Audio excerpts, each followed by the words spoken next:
Bonjour Jack, j'espère que tu as passé un bon week-end et un bon lundi. Nous sommes le mardi 3 décembre et il est 10 heures du matin.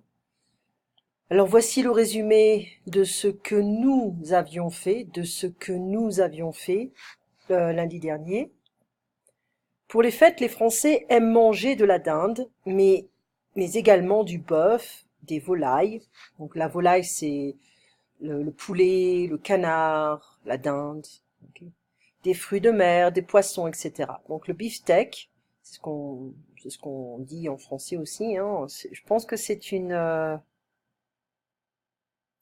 pense que l'orthographe peut être un petit peu différente en français.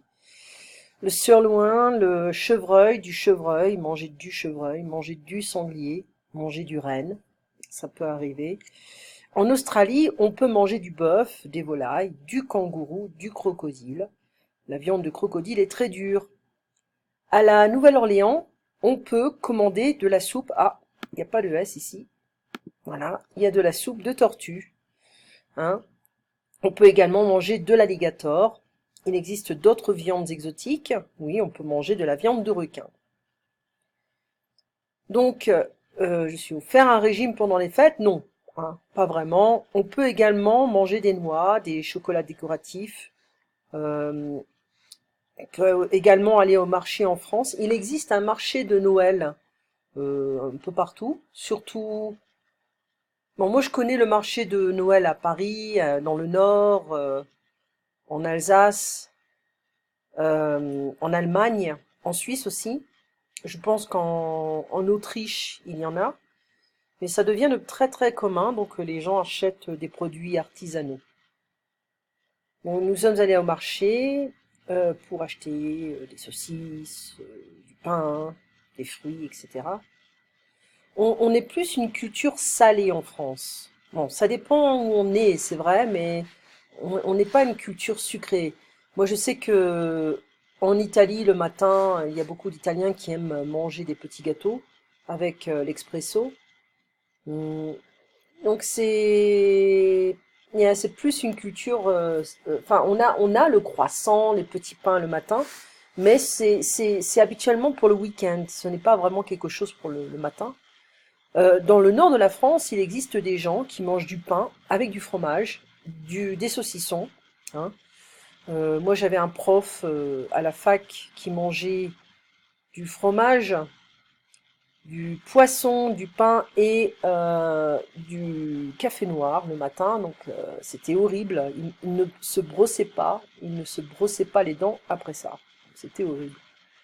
Euh, donc on peut également manger du pâté de canard, du pâté d'oie, de porc, etc. Il y a différentes formules. Il existe également, très connu dans le monde entier, le foie gras ou la mousse de canard. Le foie gras est très délicat. Il existe du foie. Pourquoi j'ai écrit foie avec un S ici? Euh, le foie gras est très délicat. Il existe du foie gras d'oie ou de canard. Alors j'ai un petit problème avec les S, hein, ici. La dinde, c'est une dinde un peu sèche. On peut également manger du faisan, de la pintade, de l'agneau, du saumon, du homard, des fruits de mer.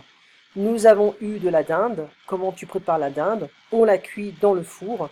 On peut badigeonner la dinde avec la sauce. Alors badigeonner, c'est mettre la sauce qui sort de la dinde sur la dinde, hein. On a beaucoup de sauce, beaucoup de gras.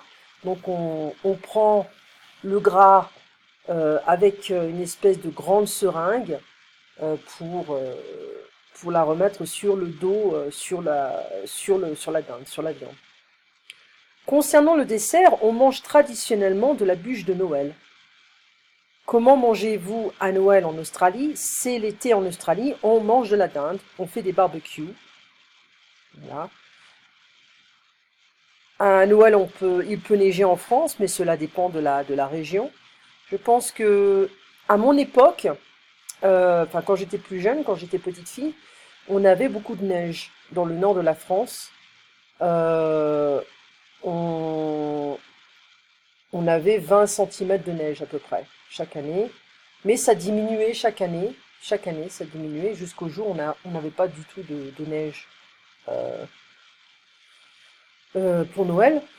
Donc, moi j'ai vécu au Canada, donc j'ai connu, bon là-bas c'était tous les ans, on avait Noël avec la neige, hein, le froid, très froid. Et donc ça donne une atmosphère différente, beaucoup plus romantique, hein, beaucoup plus festival, voilà. Maintenant, concernant les vins, alors tu sais que la culture française, c'est une culture de vin, de fromage, de pain, de viande, donc de nourriture. Bon, il y a des Français qui sont minces, d'autres qui sont plus gros, hein. On prend l'exemple de Gérard Depardieu, qui est quand même un très très bon vivant. Moi, dans ma famille, on est bien portant, hein, on n'est pas maigre, voilà. Et puis de toute façon, on n'est pas là pour faire un, comment dire, en anglais on dit beauty contest, un concours de beauté. Donc on est là pour profiter de cette vie et puis de profiter un petit peu de notre famille quand on a des réunions de famille. Voilà.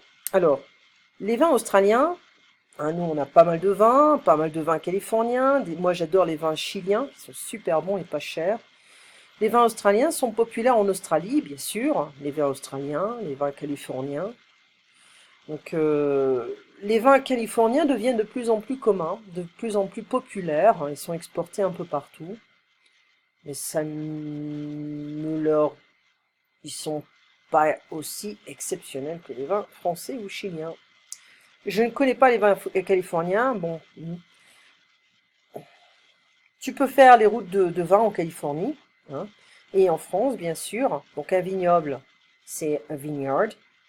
Donc, je t'avais dit, les vins chiliens sont très bons et pas chers, comme par exemple, il y a un Lafite qui se trouve au Chili. Je me souviens plus du nom de la ville. Et il y a une série, une collection de vins qui s'appelle Los Vascos, qui est c'est un vin très bon. C'est une collection très très bonne. Donc ils ont du vin rosé, du vin blanc, Sauvignon, Chardonnay, du vin rouge, Cabernet, Caméner, Merlot. Ils ont aussi un autre qui s'appelle le 10, je crois. Le 10 quelque chose. Donc, il existe également un vin jaune qui est fabriqué, je crois, dans le Jura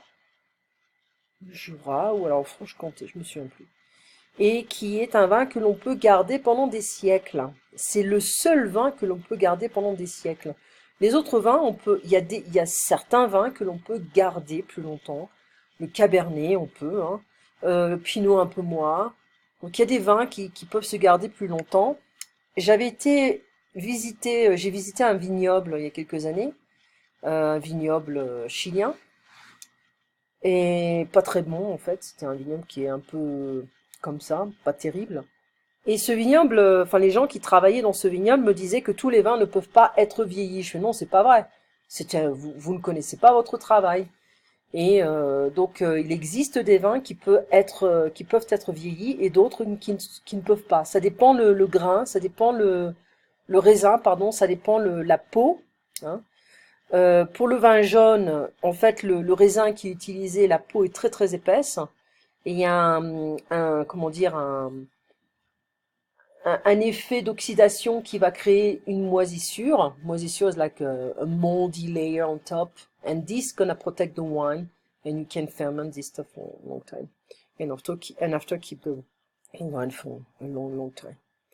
Donc on a fait communication progressive du français, on a fait le chapitre 3, avec un monsieur qui est dans une papeterie et qui veut acheter un stylo à plumes.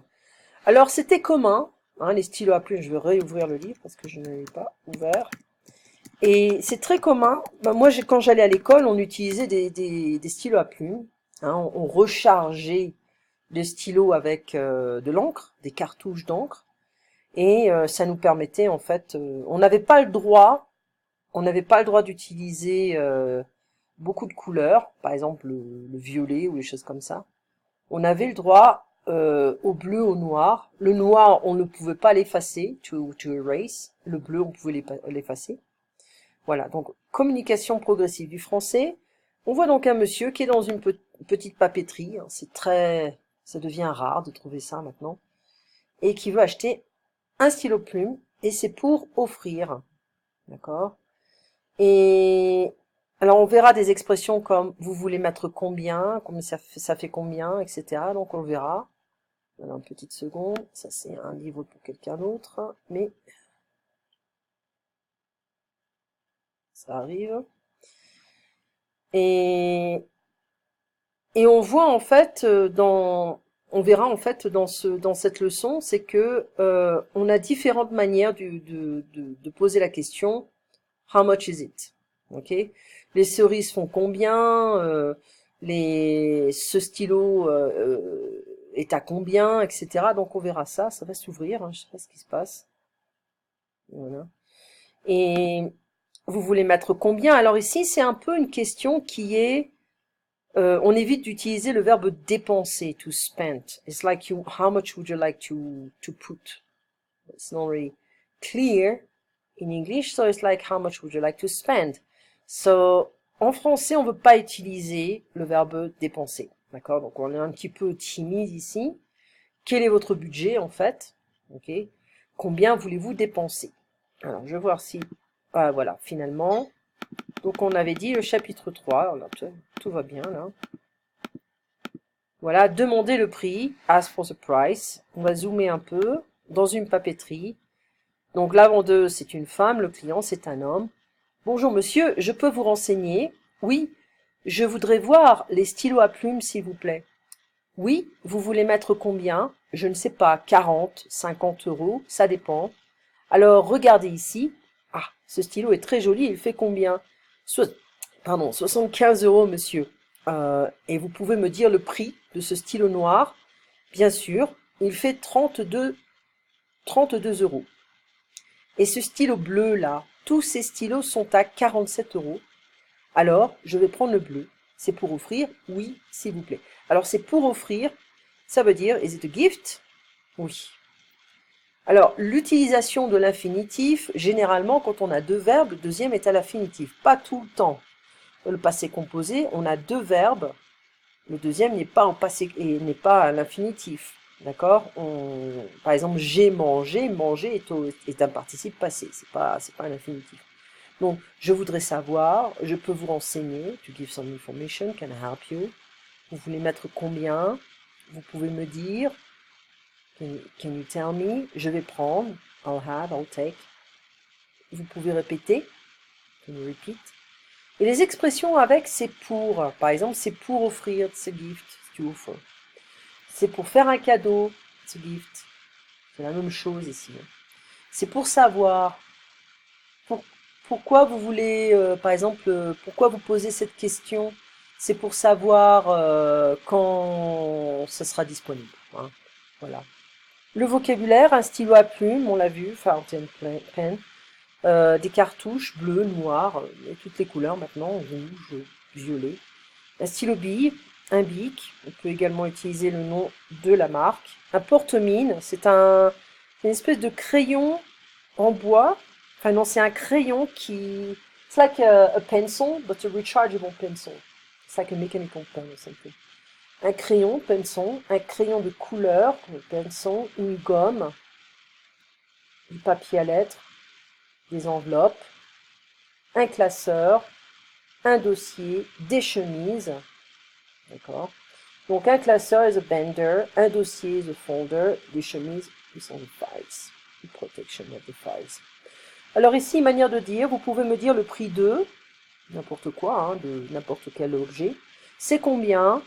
Ça fait combien? Alors ça c'est au total, hein, si on achète plusieurs articles. Les chemises sont à combien? Ce pantalon fait combien? Quel est le prix de? Alors le vendeur demande généralement, vous voulez mettre combien? Il ne dit jamais, vous voulez dépenser combien? C'est vrai, mais ça change parce que les gens n'ont pas toujours une éducation des affaires. C'est pour offrir, en fait ça veut dire c'est pour faire un cadeau, je peux vous renseigner, je peux vous donner des informations. Donc on n'a pas fait les exercices, on les fera la prochaine fois, d'accord? Et puis on continuera le movie talk, d'accord? Passe une très bonne semaine et on se voit donc lundi à 7 h du matin pour toi, l'heure de ciné. À bientôt.